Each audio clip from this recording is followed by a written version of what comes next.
Welcome to the Zealous Podcast. I'm your host, Rocky Snyder. This week, Akilah Phillips is joining me. She's a registered dietitian with the Philadelphia Phillies. She's actually going to give me a nice cooking lesson. So we're going on location in my kitchen with her. And in the meantime, before we get started, remember, Setanta College is a good place to go for your master's degree, whether it's in sports injury and return to performance management, performance coaching, applied sports biomechanics and movement science, or applied sport and exercise psychology. Go to setantacollege.com to sign up for tuition. Get 10% off with RS10, RS10. All right, on to the show. Okay, I know what you're saying. Where's the cool backdrop if you're watching the video portion of the podcast? Usually Rock's got like a surfboard and skateboard and footballs and Indian clubs in his backdrop. Well, I'm not in my podcast studio today. Instead, I'm in my own home. I'm at my kitchen where I do actually a good deal of the cooking for my family. In fact, I am the cook for the family. So when it comes to dinner and other things, you can find me here because little does anybody know, that's how I put myself through school, whether it's high school or college. I was a line cook. And when I moved out to Santa Cruz, before I started my fitness career, well, you had to make a living somehow, and sure enough, I was a line cook. So I'm back in my element, and with my guest today, Akilah Phillips. She is with the Philadelphia Phillies, as you heard from the intro previous, but she's going to give me a little bit of a cooking lesson on a couple of dishes that she likes to work with or make for her athletes. But before we get underway with cooking, let's find out a little bit more about Akilah. So welcome. Thank you for having me, Rocky. I'm super excited to be here. Yeah, I'm stoked to have you here. This has been honestly something that I've been wanting to do for many seasons now. And I got to thank you for agreeing to be the first one to do this with me, because I've reached out to other professionals, colleagues in your field, and throughout other sports teams. And for whatever reason, it just didn't seem to manifest into a full podcast. So I'm very excited to get this going on. And I'm going to try and do some cool little video, I won't say tricks, but different camera angles. So I feel like I'm in a Martha Stewart kind of home and garden episode, or Food Network, whatever you want to call it. But first, how did you get to be where you are right now? Like, take me through a little bit of your childhood into college, and how did you land with the Phillies? Yeah, so I guess we can start from the very beginning. So I am born and raised in the Dallas, Texas area. Definitely a Texas girl, born and raised, love it here. And when I graduated college, I went to the University of Houston. I actually got a full academic scholarship. And I originally went in wanting to be a doctor. Previous to like high school, wasn't really interested in like sports or fitness. I think my thought was just like, oh, like you're smart and you want to help people, so be a doctor. And right before I went into college, my older sister actually attended the same college as well and had like older friends, and one of her friends who was in med school already told me, she's like, hey, you should think about majoring in nutrition instead of biochem, because like it's a different perspective on health and doctors really aren't formally trained. I didn't listen because I thought I knew like everything, as it is 18-year-olds do. So after a year of a biochem major, I was like, this is not what I want to do. This is not for me. So I went ahead and took my first intro to nutrition class my sophomore year and fell in love, and completely just opened my eyes to the world of nutrition and health, and like honestly completely changed my life. Like started working out for the first time ever. It was really trying to live a different lifestyle.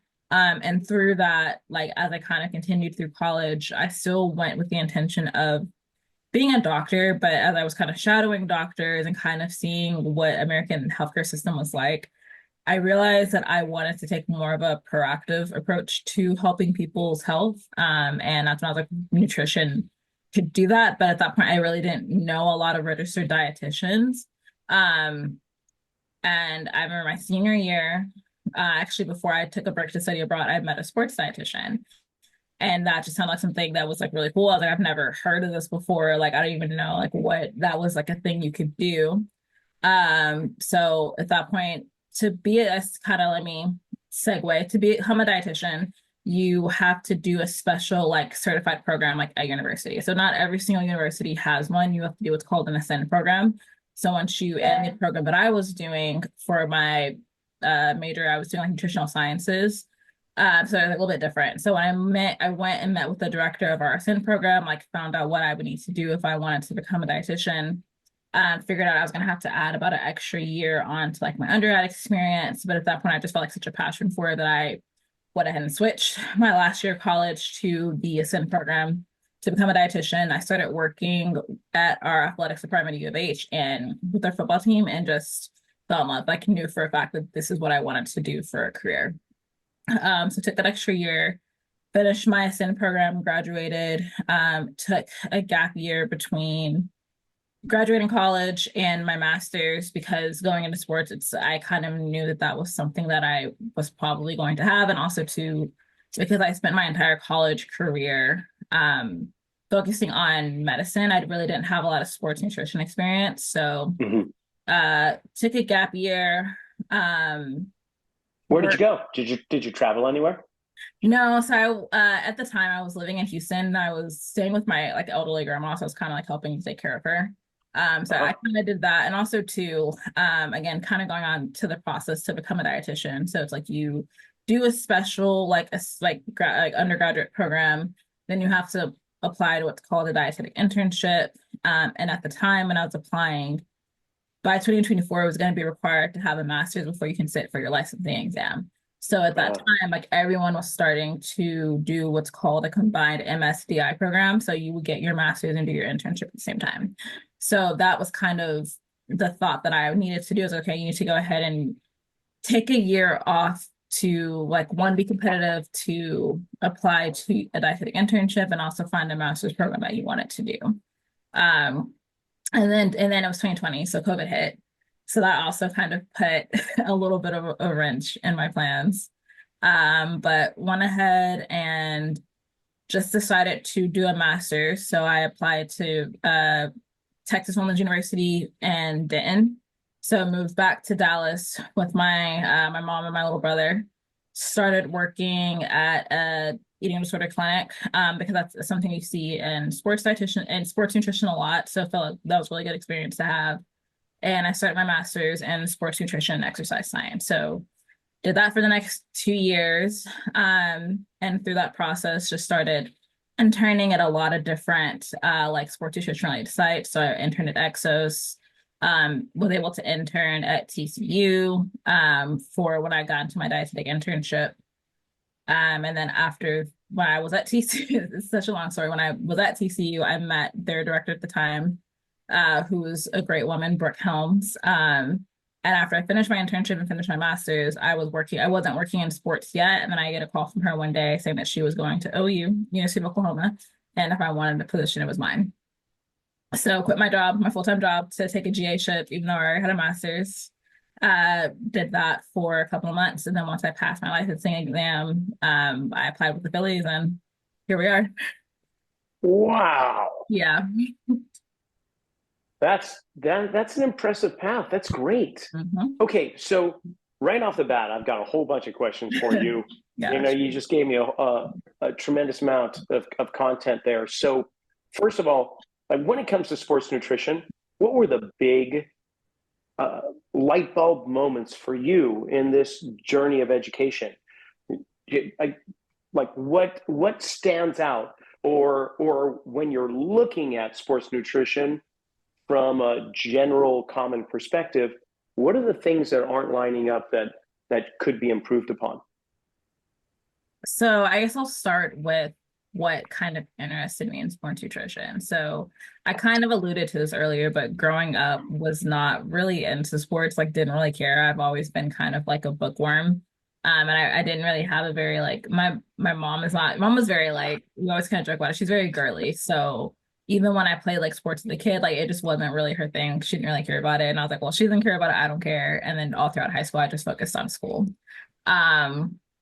So it just wasn't something that I was interested in or ever thought that I would have cared about. And it wasn't until I got to college and I took my first like nutrition class that I was like, oh wow, like nutrition matters, and like physical health, like your physical activity, those things matter. And then in the process of me trying to be like healthier, I started getting into like weightlifting, like kind of like bodybuilding as training. I started to kind of wanted to learn more about. And I felt like athletes were kind of the best group of people to work with to kind of see that. And then once I started working in athletics and specifically working with football, I saw like how dedicated you have to be an athlete. And I kind of was able to relate it to how dedicated I had to be a student, specifically a student that's in the sciences. And I just had a different appreciation for sports and athletic performance that I just never had before. And that's kind of something that, at least in my opinion, you kind of don't get when you're working with the general population. I would argue that most of the general population kind of thinks like how I used to think. They don't think that fitness and health are as important as it is. So I knew that if I was going to do this as a career, I wanted to work with a group of individuals who valued their health and their performance as much as I do. The disconnect that you just mentioned is really just mind-boggling. Like people will specifically choose a certain octane level of gasoline to put in their car. They even may have a favorite pumping station or brand of gasoline, but when it comes to their body, the type of fuel that they throw in there, you might as well just throw sugar water in half the time. And how can you expect your engine to be running clean and efficiently? Are you just are you boggled by that as well? I am, but it is because again, this is such a passion for me, and now that I understand it, like it matters so much to me. But I understand more because of how I thought like growing up and like before I got into sports. And it's like I think one of the things, it's like you could argue that like someone who is not an athlete or is having like health consequences like related to nutrition, like you care more because it's actually their life. But I think people tend to focus more on like what's more immediate and what's in front of them. So typically it's like someone might not take nutrition as serious until they have like an actual like health diagnosis, versus like someone who's an athlete, like if their career is on the line or like they're passionate in one thing, like they're going to do everything they can to protect it. So I think it's just kind of like that disconnect of just kind of you can put things off versus like as an athlete, like you kind of can't do that because you have such a small period of your life where you can be an athlete.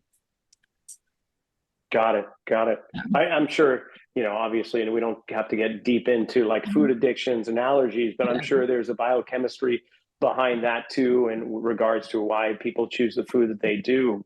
For But sure. with your players and the Phillies, what are what's your main focus? What is your fundamental foundation for building your recipes, your meal planning, and all that? And to what capacity, first of all, are you with these players? Are you in the spring training camps? Are you during the season? Are you at the ballpark? What's your role? Yeah, so when I first got hired on with the Phillies, I really took the job like a big interest. I guess I kind of, in my long story, I didn't explain earlier. One of my biggest interests in nutrition is kind of like injury rehab or like injury prevention. So, because nutrition is really fundamental to that, right? Like a lot of, obviously sometimes like injuries happen, you just can't, there's freaks of accident that happen that you can't prevent. But a lot of times, when someone is injured or someone's not performing well, their nutrition can be a huge factor in that. And something that I saw a lot in college athletics that was like so heartbreaking to me was an athlete getting an injury and then their career is over. Like they lose their scholarship, like they're never able to play again. And that was like finding a way to prevent that or helping someone come back from an injury was something that I started to feel really passionate about when I was in college.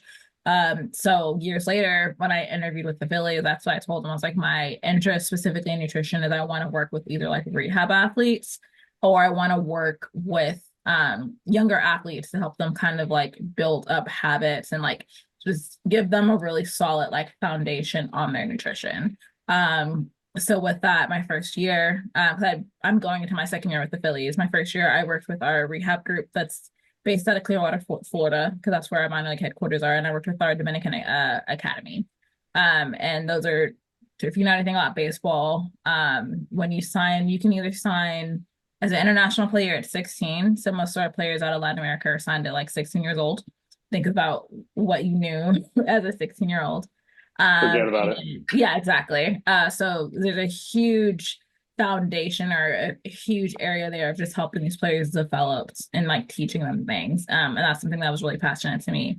And then obviously we have really amazing medical staff in the rehab group in a clear facility. So kind of working with these PTs and helping players get back to normal after Tommy Johns and whatever different surgeries they might have was mostly what I focused on during that first year.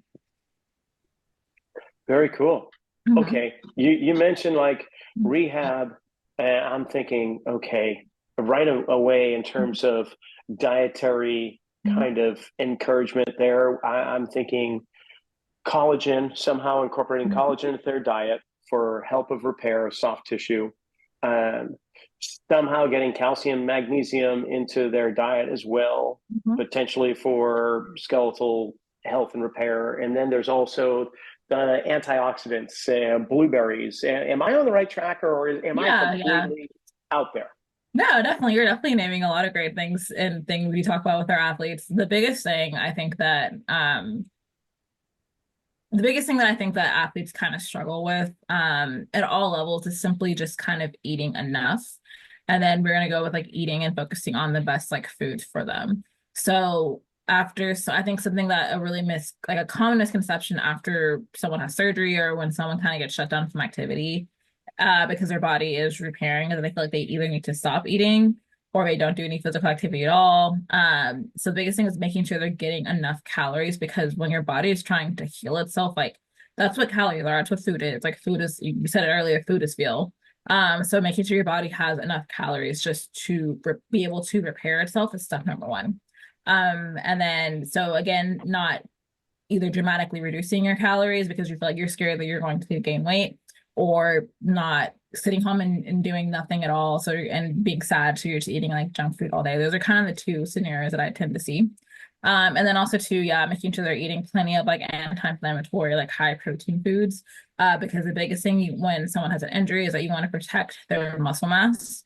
And again, you don't want to aggravate like any inflammation that might be happening from their injury. So again, plenty of protein rich foods and plenty of like antioxidant rich foods, plenty of fruits and vegetables, whole grains, like so this is, I always kind of frame rehab as like this is an opportunity to improve the things that you have never had a chance to improve before. So if you never thought that your nutrition was important before, like, hey, this is a really great time to kind of sit down and help you get on a solid routine that you can take with you into the season.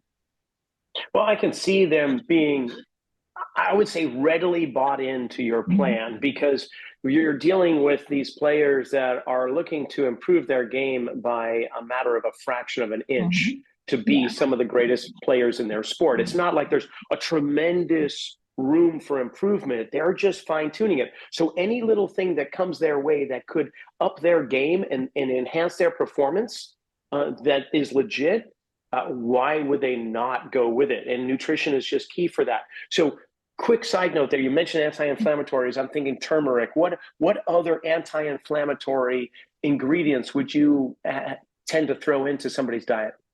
Yeah, so turmeric is a great one. Something we always kind of tell athletes that you always want to have colors on your plate. So I think, and it's something I specifically see in baseball, that it's a very like supplement heavy sport. Like, and I think this is kind of something that athletes fall into a lot, is that they feel like it's easier just to take something, but typically the simplest solution is simply just trying to find the food version of whatever anti-inflammatory, whatever like vitamin or mineral you want to take, and see if you can get it from the food. Because typically when you put something in a supplement form, it's going to be what's the word I'm looking for? It's going to be in a form that's not as easily absorbed by the body. So whenever you can, if you can find the food version of, like you mentioned earlier, like calcium, magnesium, specifically with your antioxidant vitamins, so vitamin A, C, E, selenium, trying to get those from the food version, your body will retain it and absorb it better. So first step is just simply going to be every single meal and snacks, try to add more fruits and vegetables to that. Okay, if you don't like to eat them, okay, can we add like some spinach to your smoothies? Can you add vegetables into something that you do like already? And typically it's easier to eat it that way. Let's work on like your cooking techniques to make foods like taste more enjoyable. So as simple as it sounds, typically the first step is simply just getting them to try to eat more fruits and vegetables. And then from there, if we're either not able to do that or just kind of depending on what the restrictions are through the day, then we can start talking about what supplements you can add in. Got it. So colorful foods do not include Skittles, is what you're telling me. No, no, definitely if you typically like try to get something that comes from the ground. I didn't consider the youth level of a lot of your players, and of course, you're teaching them from the ground up. So it would make sense that you have to start with good nutrition 101, or even a Mhm. precursor like pre-K nutrition, we'll say. Where around here, I've got this friend who's a nutritionist, and she has these um, abbreviations for different types of food. The ones you want to stay away from are the crap foods, CRAP, which is conventional, refined, and processed. So we're going to stay away from that. And you really want to focus on soul food, which is sustainable, organic, unrefined, and local. How Mhm. does that sound to you? Is that a pretty good approach? Yeah, I can definitely see like I think finding a way for helping people to remember like what foods are going to be great for them can definitely be beneficial. I think the thing where it gets tricky is that it just depends on the resources available to an athlete. So like for instance, a 16-year-old whose parents are buying their food for them, or when they go home in the off season and they just so I'll give you like an example. Like one of my sibling or one of my players, he's from Venezuela. And I think he said he has like 8 siblings. So when he goes home, the area of Venezuela he's from, like there's not a lot of resources around. So what is going to be healthy to him and what is kind of the resources he has available to him is like we're gonna have to work with that. So he might have to eat more packaged foods because that's what his family can bring into. Let's just make sure that we're trying to incorporate carbohydrates, protein, and vegetables and fruit at every meal if possible. So it really just depends on you have to kind of individualize nutrition to what resources are available to your player and where they're at. And how many players are you basically planning for? Or do you do a lot of the cooking yourself, or are you just the strategic coordinator and you've got a team of culinary experts? I would say I'm more of a strategic expert. So the way that it works, it kind of depends. It changes on each level that you're at. So at our Dominican Academy, it is like literally an academy. Our players are there 24/7 in season. So we have like a food service company that provides food for them, and then I write the menus. And then I just try to incorporate all the foods that they need. As well as I go once a month, like down there, and I spend time with them, and I will give them education on like why we're picking the foods that we're picking for them, as well as like the snacks that I'm picking for them. And I try to give them more opportunities to make their own food and own snacks like when they can. So that's what kind of our Dominican Academy looks like. In the States, last year I was based in Clearwater. This upcoming year, I'll be based with our high A team in New Jersey. So from there, again, we have different caterers that we work with and we write the menus for like what we want. And we strategically make our menus depending on like what our performance needs are. We do try Can to, you explain that more? I'm yeah, curious about that. What do you mean? yeah. So we again like just always including like plenty of like fruits and vegetables on the menus, like plenty of like high protein items. If it's like typically at an affiliate when you're kind of going through normal baseball season, we'll do like an arrival meal, pre-game meal, and post-game meal. So what each of those meals looks like is going to be a little differently. Maybe that arrival meal is going to be like, I guess you could say a little bit heavier, a little bit more like hearty, because that's getting them through all their training through the day, pre-game. And then versus that meal, like right before the game, like most players don't want something heavy. So we're just kind of giving them enough calories to get them through the game. And then post-game, again, it's kind of like the recovery. So it might be a little bit higher, like in anti-inflammatory foods, like post-training. We'll also do things like we'll try to have like uh fatty fish like 3 times a week, just to help again with like that anti-inflammatory response during mini camp. Again, like we try to match up meals. We'll try to plan meals on like recovery day. So if it's a day that's not as intense in training, we might have fish on that day again to help like the antioxidants, or the vegetables that we might pick or the fruit we might pick on that day are going to help with recovery. So different things like that. And when it does come to supplements, are there preferred things that you would have in a supplement? Not necessary to name brand names necessarily. I'm not looking for any kind of company endorsements, but what are the things that if somebody were to take supplements that you're looking for? Is creatine and collagen, those type of things, or are there other Yeah, things? yeah. So first and foremost, for like for really all professional athletes, whether it's going to be on a collegiate or a professional team level, specifically in MLB. Players cannot take any supplements that are not NSF for sports certified. And what that means is whenever a supplement has like third-party verification, specifically NSF, that's the highest standard of supplement verification. It means that essentially what having that mark means is that one, the supplement actually has in it like what it says it does, and then whatever the claims of the bottle are, or whatever the claims on like the product is, like there's scientific research to prove that it actually does that.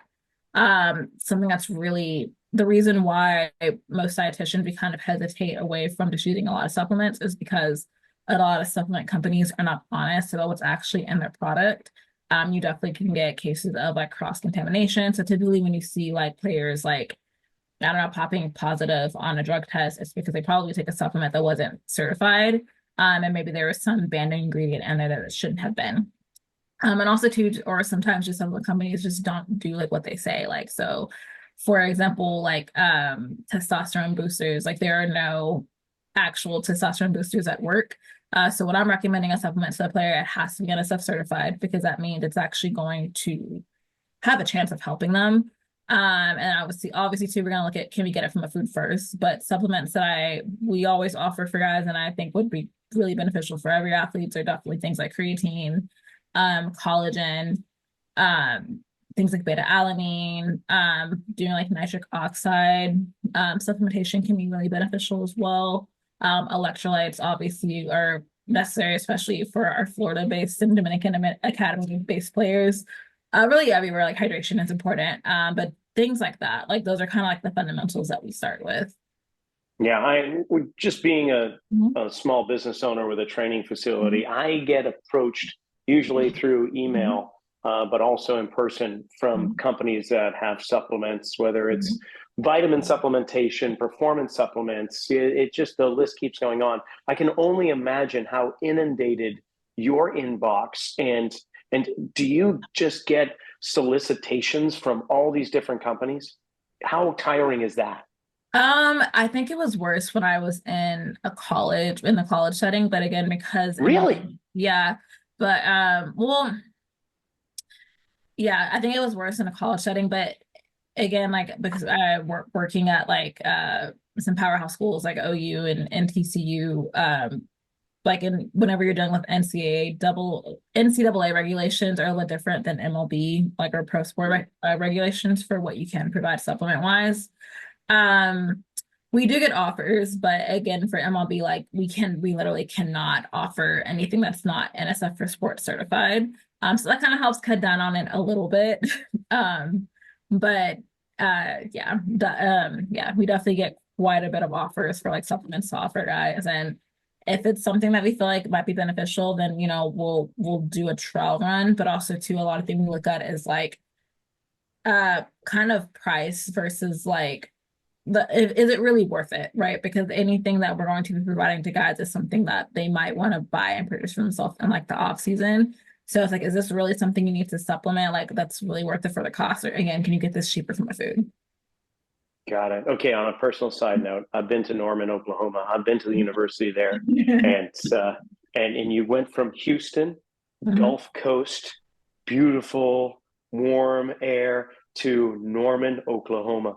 How was that? It was, it's different. I will say being there, okay, so I guess to kind of explain the timeline a little bit better. So what happened is that I left Houston in 2020 during COVID to move back to Dallas for grad school. So from 2020 to 2022, I was in Dallas in grad school. So, and then I left Dallas in August of 20. Oh my God, time is like a vapor. I left Dallas in August of 2022 to go to Norman. And yes, it is very different. That was probably like one of the coldest winters I had ever like experienced. And I wasn't used to getting cold so early. So like in Texas, like it really didn't start to get cold until like January, like end of December. So by October, like waking up and it's like 30 degrees and the wind is just like blowing. I'm like, what? I was like, I don't think this is for me. Like this is I love it. And well, you ended up in a good spot, Yeah. Florida, warm. You were going with players. Okay, so here's what I'd like to do. Let's take a break right now. We'll hear from Satanta College and Irish American University, and when we get back, I'll have this all set up in my kitchen. You can take me through a cooking lesson. How's that sound? Yeah, sounds great. Just want to take a moment and talk to you a little bit more about Satanta College. These accredited programs, such as a master's in sports injury and return to performance, like I'm doing, or performance coaching, applied sport and exercise psychology, or even applied sports biomechanics and movement science, all accredited programs, master's programs at Satanta College. You can get 10% off your tuition with the code RS10. Check them out, satantacollege.com. All right, we're back, and just got to throw on my apron here. Look like I'm in a real, actually, cooking show. It's Rock's Rotisseria, North Lake Tahoe. That's where I got it. I didn't steal it, like that big Black Bear diner mug. Grandma stole this one at the restaurant. I had to go back in and pay for it later. I didn't want to teach the kids that Grandma's a kleptomaniac, but whatever. Anyway, Akilah, we're going to start off with a little breakfast, you say? Yes, we are. So, okay, and we've got breakfast burritos on the menu here. So I've got, so far, I've got, I haven't chopped them up yet. I figure I could chop them as we chat, but I've got onions and peppers. I've got some little cherry tomatoes that I can slice up there. You told me to get some eggs. I've got spinach. I've also got some shredded cheese. And to make a real breakfast burritos, of course, I got my tortillas, and I've got some cilantro, and I've got some pico de gallo. So some chopped tomatoes, onions, and cilantro. So it's going to be redundant, but it's such good pico de gallo. I've got to put it in there. And how are you with spicy foods? Are you okay if I throw in some tapatio or something like that? Yeah, I mean, personally, I can't do spicy. But there's nothing wrong with it. I'm just a punk. Like, I just can't do like spice at all. But yes, if you like spicy food, please. I'm all about making foods as enjoyable for you as possible. All right. So with the onions, just chop them up, or are we going to do julienne? What are we talking? Remember, I was dice. a line cook. Dice? So I'm very big on dicing, and the reason why I typically tell guys to kind of dice them or cut them smaller is because, again, most of my players don't want to eat vegetables at all. So I find that cutting them smaller, they tend to like grill, like, or saute a little bit better, make it a nice crisp to it, and then the players will typically like them a little better. Or again, if they can't, yeah, they don't think about it. Now, how often do you break away from your meal plan to accommodate their cultural differences when it comes to their food? Like, how much of Hispanic cuisine are we talking? So we try to offer at minimum, like, we'll try to do like rice and like beans at every meal, because that is something that the players will identify with. In terms of like making like meal plans for the guys, we do provide them like with meals like 3 times a day. So it's like we want to provide them what they need, right? Like, nutrition is not one size fits all. There isn't such thing as like a perfect diet, or like this is like the only diet you should be eating that is healthy. There are aspects of every single culture that someone can eat and be healthy. So finding ways that you can use foods that someone identifies with and they're comfortable with to help them meet their goals is what I'm all about, and what the Phillies is all about as well. I see. Yeah. When it comes to rice and beans, are they really a complete protein when you combine them together, or is that just something we've heard and we just accept it as the rule of law? I think it's something, it is, to my understanding, and I could be wrong because I'm not the most like well versed at like plant proteins.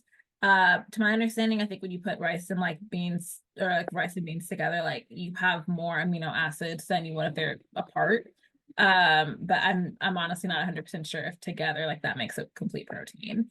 And then once you start going into like amino acid like concentration, or like percentages, like with like as comparison to chicken, like I always kind of remind people that you have to think of like your overall like calorie intake as well. So for athletes, like we try to tell them to aim for like 8 ounces of protein, like a meal. So how many calories you're gonna have to eat to get 8 ounces of protein from like vegetable sources versus like your like a meat source of it as well is something you have to consider. Not saying it's Okay. impossible, but like just kind of things you have to think about. Cool. Very cool. Okay. All right. So I've chopped up some onions. I've got some bell peppers I chopped up. I threw a little cherry tomato action in there and chopped that up. I've got some eggs nearby. I'm heating up my little frying pan here, remembering that, of course, you know, there's listeners and not just viewers. So trying to give them a play-by-play. Now, when it comes to protein, we've got the eggs, but you also say, oh, we could throw some meat in there. So what I did in the spirit of true breakfast burritos is that I went with carnitas. And so basically some shredded pork, which is fantastic in burritos. That al pastor. Do you ever have lengua? Do you ever have tongue or anything like that? I've definitely had lengua. So being from Texas, like I've grown up around a lot of like Mexican cuisine, and like lengua tacos are probably lengua and barbacoa. Those are probably my two favorite tacos. Right on. Somebody just recently gave me some alligator jerky. Really? That was dang good. I know. Yeah, I bet you've had some in Florida. Is it around? I've never tried it, but I mean, I would be willing to try it. Girl, you don't know what you're missing. All right, cool. Okay, so how do you prepare your eggs? Are you going to fry them up or are you going to scramble them? What do you want to do? So the way that I kind of do if I'm doing like a breakfast burrito is that I will typically scramble them. If it's a breakfast sandwich, I love a good over medium. But if we're doing breakfast burritos, I like to scramble them, and typically I will cook the veggies first, like get them nice and kind of, sauteed, a little crisp on them. So I'll cook my vegetables down first. And then once those are mostly cooked or kind of cooked to how I like them, I'll crack the eggs into it and kind of cook it all together. Cool. So glad we're on the same page there. Yep. Throw the veggies in. What's your take on like salt, pepper? Do you watch out how much salt intake you get there? Obviously, but like any other spices or seasonings that you would throw in there? Big garlic salt girl. I put garlic in everything. So garlic, if I'm going for more of like a Tex-Mex vibes, I might put some cumin in there as well. A little bit of chili powder, just a little bit, because like I said, I can't do too much spice. But yeah, things like that are definitely some things that I love to add into everything. All right, throw in. Another beauty of working with athletes and also being an active person myself, I don't really shy away from salt when I'm using it, because again, as we sweat, like we need to replenish those electrolytes. So I don't necessarily tell people to shy away from salt unless they have been experiencing blood pressure issues.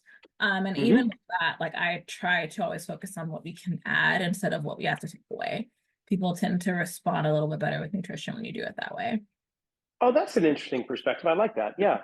Focus on what you can add rather than take away. Good. Yeah. So you're not depleting or restricting. Okay. Yeah. Now I've got the onions, peppers, tomatoes. They're kind of going on with a little garlic, a little pinch of salt and pepper. Should I throw in the carnitas now, or do you wait until after the eggs are cooked? You can honestly do either one. If you like them to be all incorporated, you can kind of put them together. And also to kind of depend on how you're preparing this. If we're preparing to eat it right now, and then I think adding it all together is fine.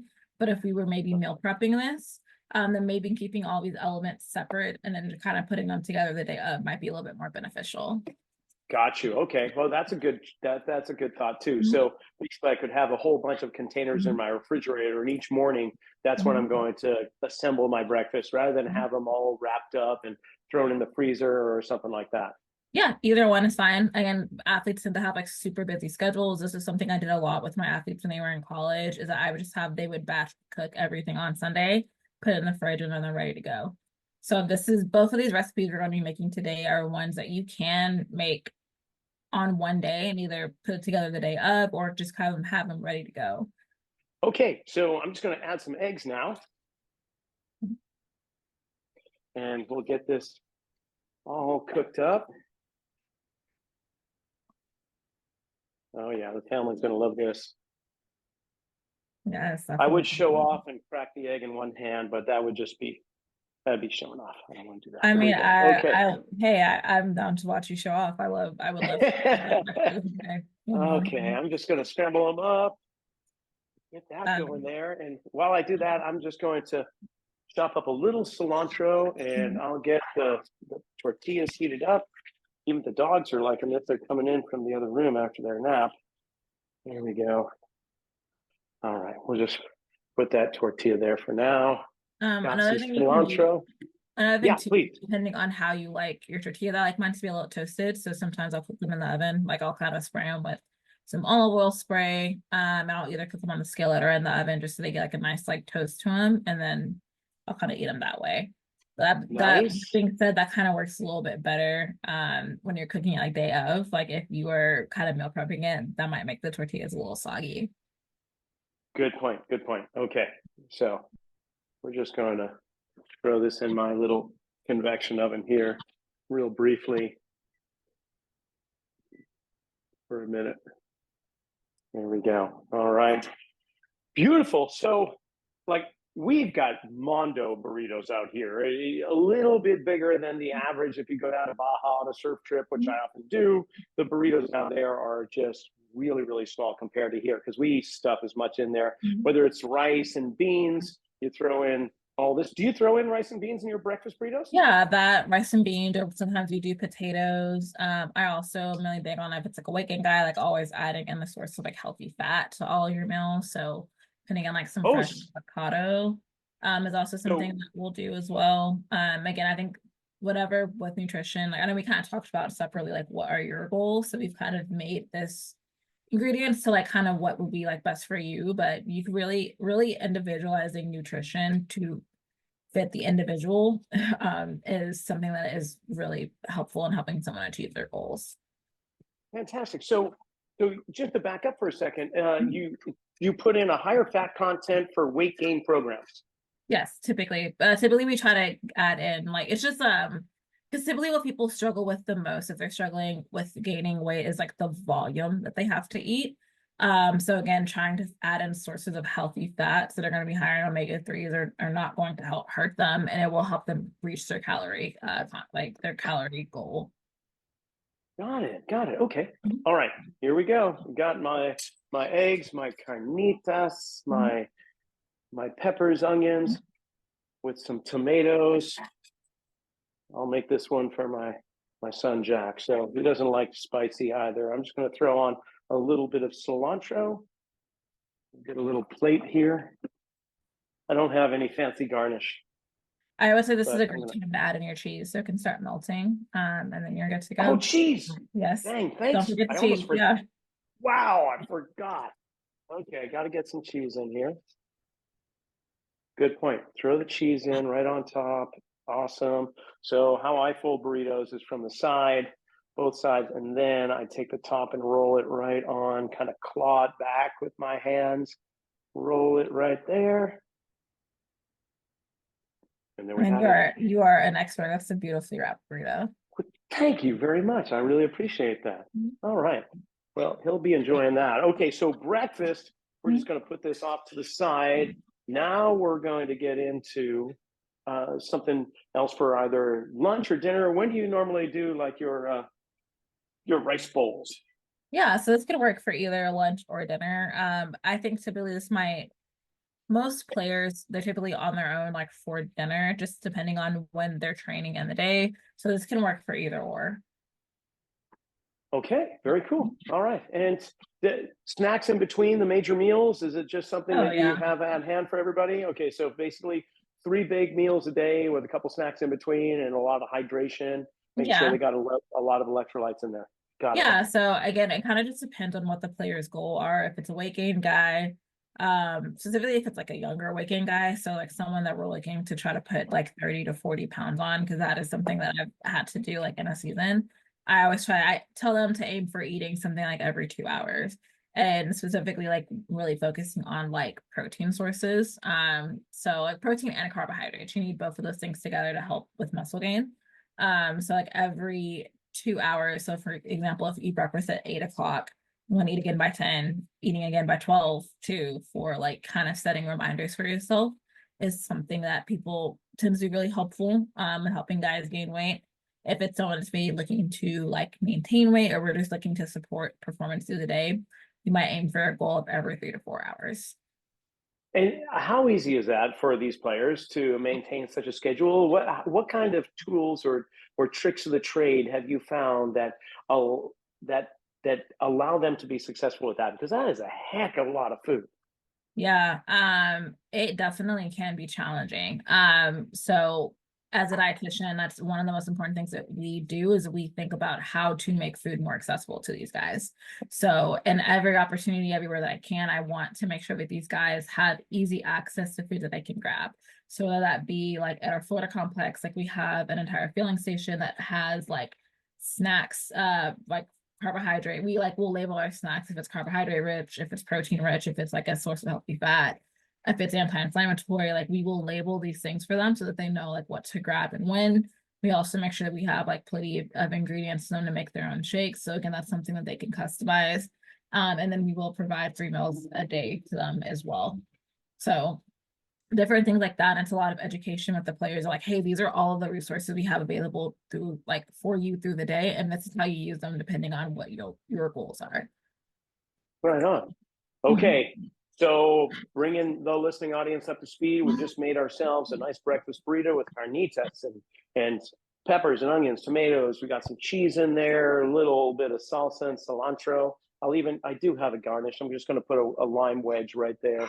There you go. That's as pretty as I'm going to get with that. But now we're moving on to a rice bowl. And you've asked me to prepare a few things. One is I've got a pot of rice that I use. It's organic white jasmine, the rice that I have here, and it's nothing too fancy. I guess the fanciness comes in for my protein of choice. You were saying, oh, chicken or shrimp or beef or tofu, whatever you want, right? So I actually chose bulgogi, which is Korean kind of skirt steak, like marinated in Mama San's sweet sauce, and that's what I have going on here. I'm not a big sugar fan, but I do sneak in the sweet every now and then. It's usually in my sauces. So I've got a skillet of bulgogi going. I've got a nice pot of white organic jasmine rice. I do have some spinach, and I've got my chopped vegetables here. How do I prepare this? What do I do? Yeah, so again, most of the heavy lifting is done because our rice is already made. And if are your vegetables cooked or not yet? They're not, but I could make them cooked if you want me to. I definitely recommend kind of like cooking them. So fun fact, most vegetables, specifically like if it's like a red color vegetable, you actually get those vitamins better when you cook them because they are absorbed better with like a fat source. So specifically using like some sort of avocado oil or like olive oil when you're like kind of sauteing them will help your body absorb the nutrients and the vitamins specifically that are in those better. Oh, fantastic. Okay, so then I'm going to get my frying pan all heated up here, my skillet, and you know what? I'm gonna grab some carrots also because I think that would work out well. Yeah, no, that sounds great. Yeah.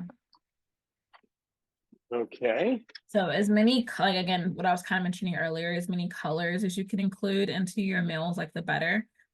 We always tell our players to kind of eat the rainbow because typically the color of a fruit and vegetable is a really good indicator of what sorts of vitamins and mineral, what type of vitamins are in those vegetables. Oh, fantastic. Well, then I've got red and white here with my peppers and onions. So I'm going to go with asparagus. Give me some green in there. Give me some good color. Yeah, there we go. Awesome. All right. Are you a fan of asparagus? Yeah, I'm a big fan of asparagus. And ironically, so one thing that we've really tried to do with the Phillies again is as we're kind of encouraging our players like to eat more fruits and vegetables, and as they're getting used to having like dietitians present,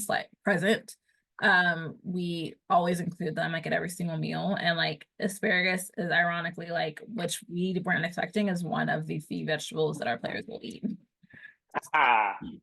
Yeah, they probably like to see their pea glow in the dark or something like that. That's why. There you go. All right. So I put on a little bit of seasoning. I'm going to do a slight pinch of salt and a little bit of some ground pepper.